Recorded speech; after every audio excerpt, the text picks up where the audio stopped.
Hindi pumirma si BTA Speaker Pangalian Balindong sa enactment ng Bangsamoro Autonomy Act No. 77 o ang Bangsamoro Parliamentary Redistricting Act of 2025.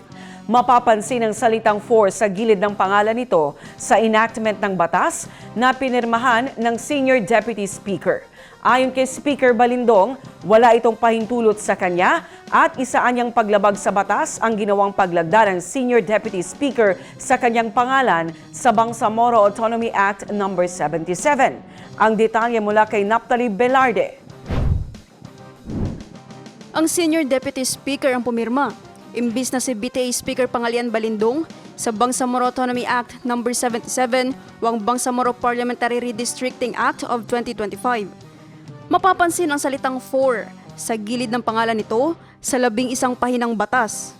Sa inisyong pahayag ni Speaker Pangalian Balindong, wala itong pahintulot sa kanya at isaan niyang paglabag sa batas ang ginawang paglagda ng Senior Deputy Speaker sa kanyang pangalan sa Bangsamoro Autonomy Act No. 77.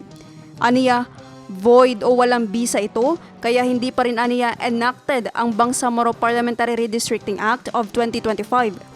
Tinukoy ng opisyal ang Section 4, Rule 4 ng Resolution No. 268 o ang Parliamentary Rules, Procedures, and Practices of the Bangsamoro Transition Authority. Sa ilalim ng resolusyon, ang Speaker aniya ang may duty at power na lumagda sa lahat ng batas, resolutions, at bills na inisyu o upon order ng Parliament.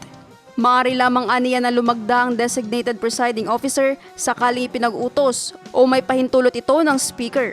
Sa ilalim din aniya ng Section 5, Rule 4, wala sa kapangyarihan ng Deputy Speaker ang authority na pumirma ng anumang legislation.